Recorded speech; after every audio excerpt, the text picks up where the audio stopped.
Hey guys, welcome back to my channel. I hope you're having a fantastic day. It's been a while.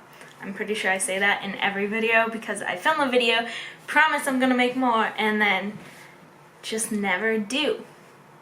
Anyway, so today I am going to do a review of the Anastasia Beverly Hills Riviera palette because I've been using this recently. I just bought it and thought I would share my thoughts with it in case you're looking at it, because I know with me I tend not to buy palettes as soon as they come out. I wait a little bit and then buy it.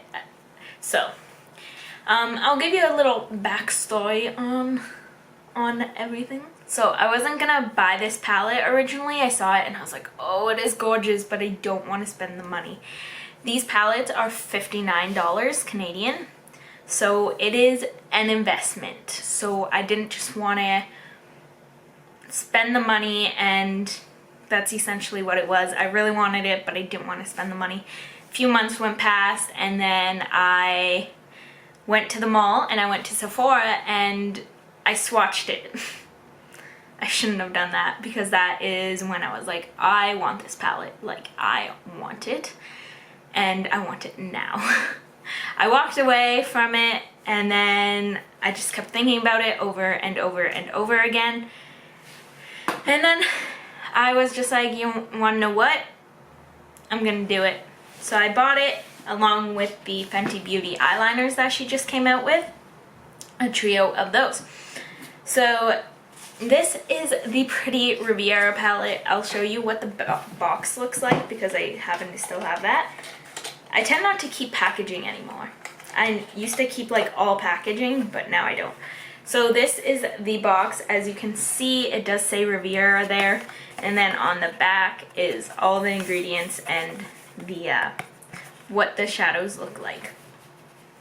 So the first thing I noticed when I pulled this out is it's not the typical velvet feel that all the other palettes have, like Modern Renaissance, Subculture, Prism, Soft Glam. Even the Norvina palette had the velvet. This has like almost like a jean texture.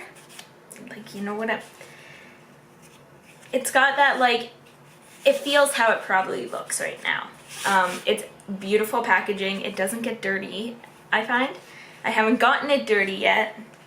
And then this, you cannot bend it back like you can with the velvet packaging. So this is what the palette looks like on the inside. A brush does come in here. I have used it, so it's not in there. This is a gorgeous palette. It has your neutrals, but then it also has several pops of color, and the shimmers are just absolutely gorgeous. Each one is 0.025 ounces, so it's very much like all the other palettes. I hope you can see this nicely. And I had high hopes. I'm not gonna lie, the bar was like way up here, because I love the Modern Renaissance. The Soft Glam's good, the Prism is good, Subculture is a little hard to work with, but if I feel like working like hard for an eye look, I will use it. So my hopes were up here, and this did not disappoint at all. I have used pretty much every shade. The only shades I haven't used is Mediterranean, which is like this blue-gray shimmer, which looks gorgeous. Sales I haven't used, which is the white, and Estate I haven't used. I've used all the rest. I've done 3 looks, and I've worn each look other than this one, but this one's already been on for several hours. I've worn those looks for like 8 hours each. And I'm not going to lie here, they did not move. I do use a primer. I always use a primer, so yeah. I always use a primer, so if I didn't use a primer, I wouldn't be actually seeing if it works well, because nothing stays on my eyes without a primer. So I did use the Shadow Insurance by Too Faced. That is the primer I always use. And these were gorgeous. I was blown away with the quality of this palette. This palette is probably, if not, higher than the Modern Renaissance to me. And if you know what I love the Modern Renaissance, and this is probably equal or greater to the Modern Renaissance for me. Let's get into the shades. So the first one here is Sail, which is a white color.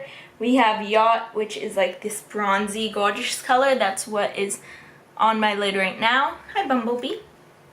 And then we have Seashells. Sorry, it's that gorgeous blue one. Palermo is that gorgeous pink shimmer. Seaside, which is like a silver shimmer. Really nice. Inheritance, which is this gold. Then we have Mediterranean, which is that like blue-gray color. We have Estate, which is your like peach color that can easily go in a crease.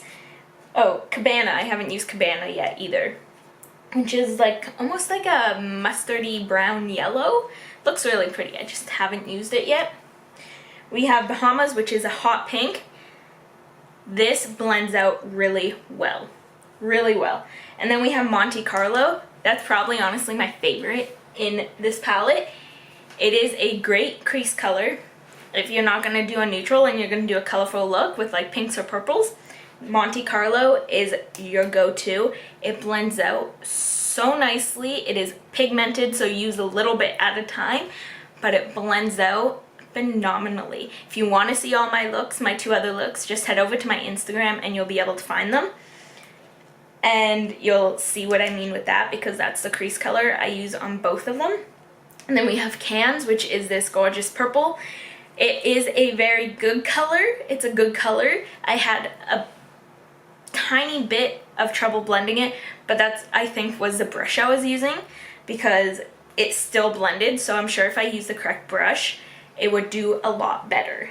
And then we have Palm, which is the dark brown color. That is what's in my corner today. And okay, we're gonna talk about the blendability overall. Every shade, matte shade I used tended to blend out really well. It was not patchy. Even the purple, even though it didn't blend the greatest, it was not patchy on me. And I don't know if you guys have been able to notice, but like right around here, I always have a patchy spot. It clings to colors more than the rest. I don't know why, but that didn't happen, and that is like a miracle. Sorry, my hair's bothering me today. That's like a miracle. So the matte blended out really nicely. The fallout was almost none. Some of them are powdery in the pan. That's gonna happen with every shadow. ABH is actually known for that, but the quality is still there. It didn't go so powdery like some of the subculture did, but it did have a bit of powder, as you can see on this one. You can tell a bit. But honestly, it's like the palette's still pretty clean, and I haven't wiped it off at all. So fallout is like none. The shimmers, those are different. I find ABH has really good mattes, and the shimmers are hit or miss. A lot of the time, not just with ABH, but even other brands, I have to wet my brush no matter what. I cannot do just a dry brush because the pigment doesn't come out. I did a dry brush with Yacht, which is what's on my lids right now, and it went on really well. It was like fantastic. However, that's the only shimmer in this palette that I could use a dry brush on. The rest I had to use MAC Fix Plus, which is what I always use. So the blue one here, if you want to, it wasn't terrible with a dry brush. It's not as big of a punch of color. So if you're just looking for a subtle color, it is good with just a dry brush. With a wet brush, it's obviously much more like bam in your face. Definitely had to use a wet brush with the pink, Seaside, and Inheritance, but they went on really well with a wet brush. It wasn't like it just wasn't going on at all. I didn't use my finger at all to put any of these shadows on, which is actually very big because recently that's how I put shimmers on, is with my fingers. And I didn't have to use fingers at all. It was just all with a brush.